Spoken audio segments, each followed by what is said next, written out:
Bore da, prynhawn da, neu noswaith da. We started with Beethoven, didn't we? And then we moved on to Mozart and Handel and Bach.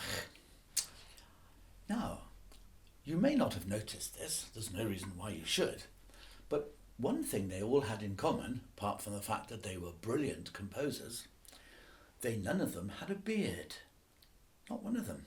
But today, I'm going to introduce you to one of the biggest beards in the business. And it belongs to the face of a man called Brahms, who was also born in a place called Hamburg. Hamburg. So I guess that makes him a hamburger.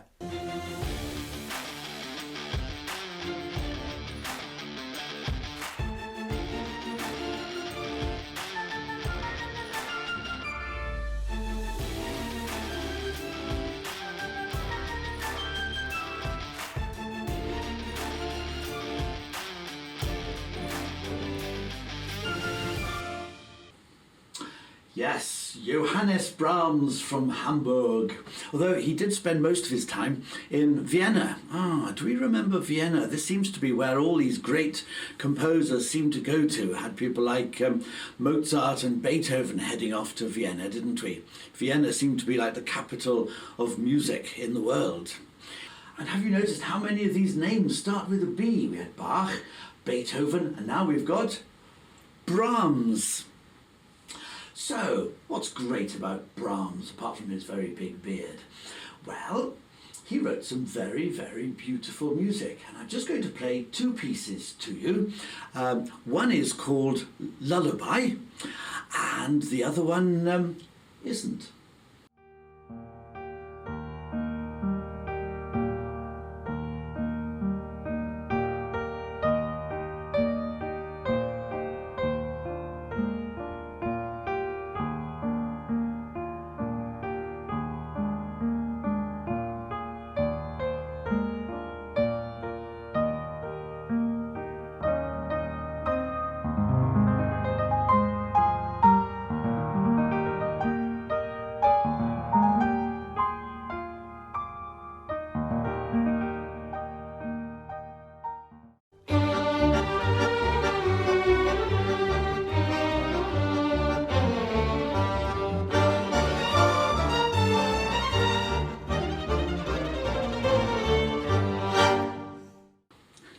The main thing I want to tell you about Brahms is a very important lesson, I think, for all of us.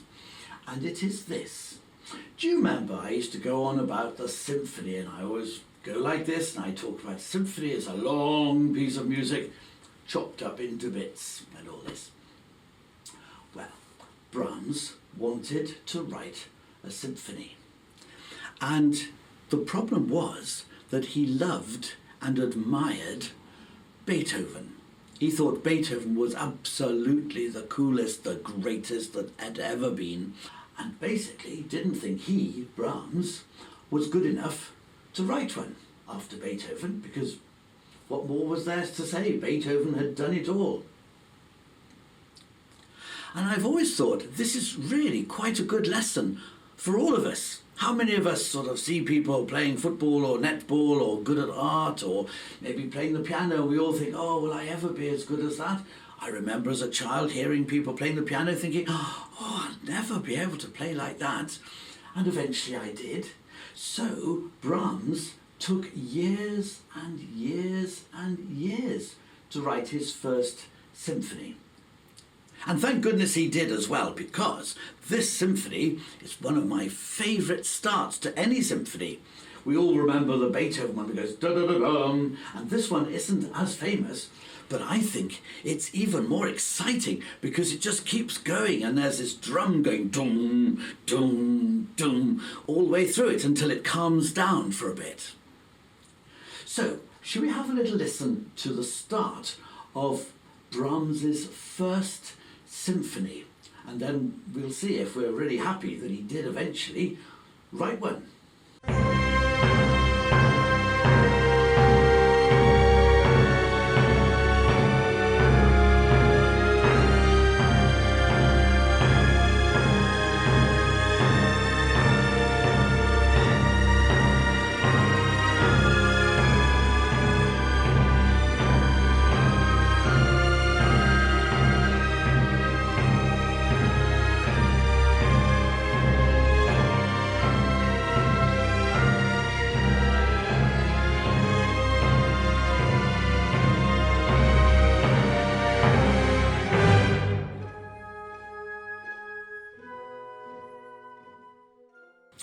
there, what do we make of that? It was exciting, wasn't it? Aren't you glad he wrote it? After he wrote that one, he then went on and he wrote another 3. So he wrote 4 altogether, not quite like 104 of Haydn's, but 4 cracking good ones. They were really good symphonies. And in fact, there was this guy, Hans von Bülow, who actually said that Brahms's first symphony was like Beethoven's 10th symphony. Do you remember how many he wrote, Beethoven? Beethoven wrote 9 symphonies. So this chap von Bülow reckoned that it was just as good as one of Beethoven's and called it Beethoven's 10th symphony. So I think there's a really good lesson in all of this. If you really want to do something, then get going with it. Work out how you're going to do it and work hard to try to get up to the right standard and then do it. Because Brahms, by the time he wrote his first symphony, he was making up lots of lovely music. He was well known. But he had never written a symphony because he didn't think he was good enough. So how wrong he was. There's another thing worth mentioning about Brahms as well. Do you remember a while ago when I was talking about Bach? And I said that towards the end of Bach's life, he was looked on as a bit of an old fuddy-dud, really. He was still writing music in the old way. People were starting to move off in a different sort of direction. And Bach decided that no, he didn't like these newfangled ways. He still liked the old way. And most people admired him hugely, but at the same time accepted the fact that he was old-fashioned and that things were moving on a bit. Well, Brahms was like this, only from an early-ish age, really. He decided he didn't want to move on in a more sort of modern way. So there were lots of composers. I don't know if you've heard of composers like Wagner and Liszt, but they were making up music in a more modern way. And Brahms didn't like this because he still felt a real affinity with Beethoven, and he felt that the forms in music that were good enough for Beethoven were good enough for everybody else, and so he decided he was going to carry on making up music in the way that Beethoven had made it up. So, should we listen to that amazing arresting start again of the First Symphony by Johannes Brahms?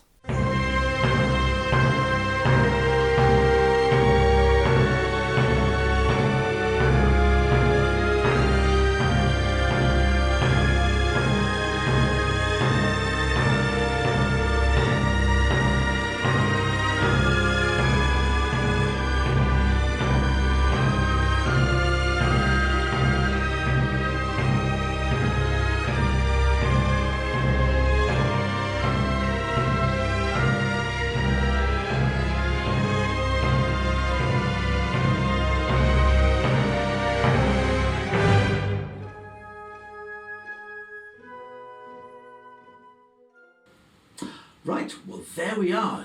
That's enough for this week. Don't forget that beard that belonged to the face of Brahms, one of the great composers, Johannes Brahms. Thank you for watching, and I'll see you next week.